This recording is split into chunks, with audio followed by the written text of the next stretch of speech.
जब गरुड़ वहां पर गए जहां पर काकभूषुंड रहते थे, उस पर्वत पर गए। उस पर्वत के एक योजन तक अविद्या का प्रवेश नहीं हो पाता था। कोई पाप आश्रम के आसपास तक नहीं पहुंच जाती। आश्रम का वातावरण इतना चार्ज हो गया था, इतना राममय हो गया था, इतना भगवानमय हो गया था, इतना भगवतमय हो गया था कि वहां व्यक्ति पाप के बारे में, वहां व्यक्ति कुविचार के बारे में, वहां व्यक्ति कुमति के बारे में, वहां व्यक्ति विषाद के बारे में, वहां पर दुष्टता के बारे में कल्पना भी नहीं कर सकता। उसका मति ही, उसका मानसिक वातावरण ही ऐसा परिवर्तित हो जाता था कि वहां पर कोई कुचाल, कोई पाप परायण बातें वहां पर नहीं हो सकती थी। ऐसा उस आश्रम की महिमा थी। वृद्ध विहंग तहाए, तमाम ऐसे बूढ़े पक्षी वहां पर पधारे हुए थे, जो है भगवान की कथा सुनने के लिए वहां पर पधारे थे। कथा आरंभ नहीं होने जा रही थी। अब गरुड़ वहां पर पहुंचे हैं। गरुड़ जी का बहुत स्वागत हुआ है। सबने कहा अब से राम कथा अति पावनी, सदा सुखद दुख पुण्य सावनी। अब हमें वह कथा कहिए जो सदा सुखद है और जो दुखों के पुंज को नष्ट कर डालती है। ऐसी कथा का श्रवण कराने का निवेदन गरुड़ जी ने काकभूषुंड जी से किया है। और काकभूषुंड ने जो है बहुत विस्तार से भगवान के जन्म से लेकर उनके राज्याभिषेक तक, यानी कि उसके बीच में धनुष भंग, भगवान का विवाह और भगवान का वनवास, भरत का चित्रकूट जाना, भगवान का रावण का, सीता जी का, जानकी जी का हरण, रावण का वध, सेतु बंधन, इन सब कथाओं को बहुत विस्तार से बताते हुए भगवान के अभिषेक को बताया है। अब जो है गरुड़ ने यह कहा है कि गयो मोर संदेह, सुने सकल रघुपत चरित। भगवान का यह चरित्र, भगवान का समस्त रघुपति चरित्र मुझे जब श्रवण करने का मुझे अवसर प्राप्त हुआ है, मेरे समस्त संदेह नष्ट हो गए हैं। मेरे मन में जो भी संदेह थे वो नष्ट हो गए। और मन में मेरे जो संदेह आ गया था कि मैंने जो है भगवान को मेघनाद द्वारा बांधे गए नागपाश को काट कर मैंने ये मेरे मन में भ्रम आ गया था कि ये कौन से भगवान है जिनका नागपाश काटने के लिए मेरे जैसा व्यक्ति समर्थ है। तो वह भ्रम अब मेरा दूर हुआ है। तब काकभूषुंड ने कहा है कि नारद भव विरंच सनकादि, मैंने जितने लोग हुए, तो चाहे नारद हो, चाहे जो है ब्रह्मा जी हो, चाहे सनकादि मुनि हो, चाहे जो भी महर्षि मुनि हुए हैं, सब कभी न कभी अपने जीवन की साधना की अवधि में साधना पथ पर अपने कभी न कभी भ्रम का शिकार हुए हैं। तो नारद जी,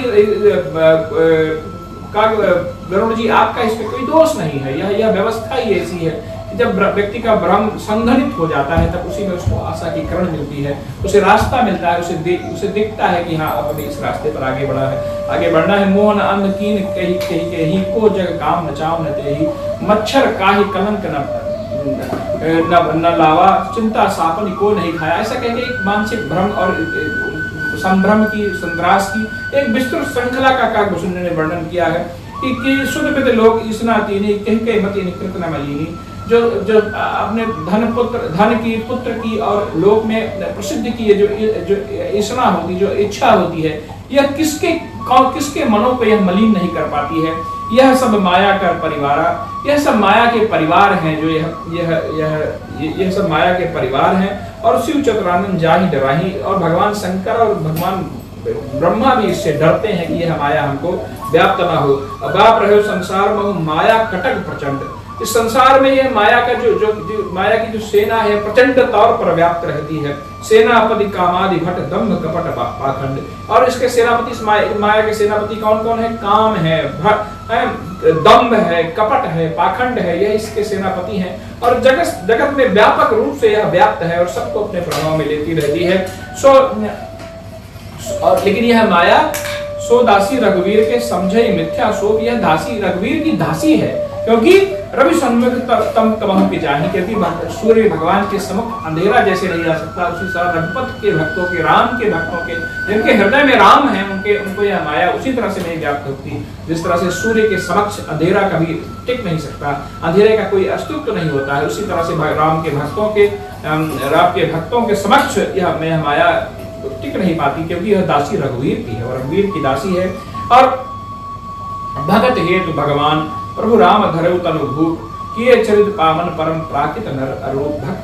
भक्ति को प्रबोध करने के लिए, अपने भक्त को ज्ञान का मार्ग, अपने भक्त को भक्ति का मार्ग दिखाने के लिए, उनके चित्त को शुद्ध करने के लिए भगवान ने विभिन्न चरित्र किए हैं। क्योंकि उन चरित्र का चिंतन करके, उन चरित्र का अनुसरण करके व्यक्ति को भक्ति प्राप्त होती है। और जथा अनेक वेश धर नृत्य करें नट कोई। भगवान ने उसी तरह से इस धरती पर लीला की है, जैसे कोई नट जो है विभिन्न वेश धरकर विभिन्न पात्रों का अभिनय करता है, लेकिन उसमें उसका अपना कोई व्यक्तिगत वो नहीं रहता है। वह पात्रों का अभिनय करके फिर उसे तटस्थ और निरपेक्ष होकर अपने जीवन को जीता। उसी तरह से जो है भगवान जो है इस लोक में आते हैं और अपनी भक्ति से लोगों को प्रबोध करते हैं, अपने भक्तों को मार्ग दिखाते हैं।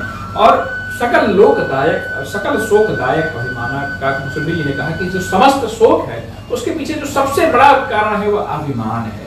अभिमान को भगवान कैसे दूर करते हैं कि जैसे कोई बच्चा हो और उसको फोड़ा हो जाए, लेकिन माता उसको कष्ट सह के, उसकी पीड़ा देखते हुए भी उस फोड़े को ऑपरेट करवाती है, उसको चिरवाती है और क्योंकि उस ऑपरेशन में उस बच्चे का कल्याण नहीं थे। उसी तरह से भगवान जब उनके भक्त को अभिमान आ जाता है तो उसी तरह से जैसे माँ अपने बच्चे के किसी घाव का शल्य क्रिया द्वारा उसका उपचार कराती है और उस कष्ट को उस बच्चे के ऊपर पड़ने देती हैं और देखती हैं, विचलित नहीं होती, क्योंकि उस शल्य क्रिया में उस बालक का हित छिपा होता है।